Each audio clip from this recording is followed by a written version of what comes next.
Welcome, music fans. It's Andrew from IDB here. The Audioengine HD3 is a unique desktop speaker that is more than just your desktop.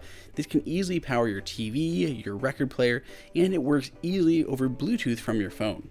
What really makes the Audioengine HD3 stand out is their impressive feature set as well as their unique design. Just when you open the box, you know it's a little bit different of an experience than a cheaper speaker you may find just at Walmart. I mean, even all the components like the cables are in these really nice kind of fabric bags. Not that you're necessarily going to be carrying these speakers around because they're not aimed to be portable, but it just shows the amount of attention that's gone into things like the packaging to make them feel a little bit elevated than your run-of-the-mill speaker. What we usually see in the speaker space, we usually see Bluetooth speakers, and there's either portable or, kind of stationary ones. We see desktop speakers that are a little bit kind of underwhelming, and if they are desktop speakers for your computer, they don't include things like Bluetooth. Or we see ones that are meant for older things like vinyl and record players, and they'll just have a completely different design and analog inputs. This is more or less a combination of all three of those. Because of all the different inputs and features, you have a bit of a hodgepodge of cables that come with it, including a USB cable that you can use to plug it into your computer if you are going to be using it as kind of a desktop computer speaker system. You have some audio cables, which are mainly to connect the left speaker to the right speaker, and then you have an auxiliary cable in case you don't want to use any of your other solutions. You have standard 3.5mm audio cables, and then the actual power cable itself. You only have one power cable even though there are two speakers because it does have its own power amplifier built in. So you only need to plug in one speaker and then the other one will connect to the other and power it.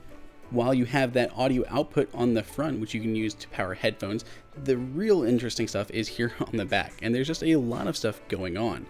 Obviously, you can see there's a lot more going on the left speaker than there is on the right. On your right speaker, you only have the input coming from the left speaker. And then on the actual left speaker itself, you see you have an antenna on that far top right hand corner for added Bluetooth capabilities, which also works with aptX.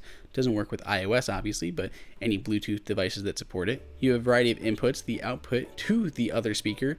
You have the bass, which can be normal or reduced. And then of course you have the power. Between analog, auxiliary audio, USB, and Bluetooth, you have quite an array of inputs to these speakers.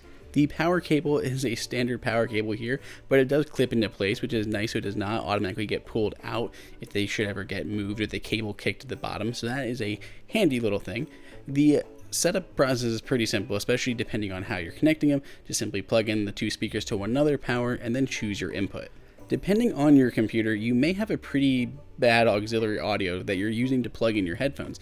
So with these speakers, it actually has that premium output, audiophile quality output on the headphones themselves. So you can bypass your computer's audio, go into these speakers over USB, and then connect your headphones to these instead to have a much better listening experience. Using those analog audios, you can connect other peripherals, like in this case, a vinyl record player. It sounds really nice, and it's a good option if that's what you need. And especially with the look of these, because they do come in several hardwood finishes, it'll work with that older school look that you may be looking for. They call it their retro forward design. Audio quality is pretty exceptional. These actually sound pretty fantastic. I love the option to mute the bass a little bit too, so that it doesn't kind of shake the walls in here as you would have expected if the bass was turned all the way up. So that's a really good option for in a smaller apartment or house. It's gonna really easily fill up a room, but not being too overpowering. They also have a really balanced sound for the multi-generational audience that they're going for. A lot of newer Bluetooth speakers really just kind of focus on bass heavy and hip hop and rap music, and the older stuff doesn't really have a lot of bass and focuses more on the rock and classic genres.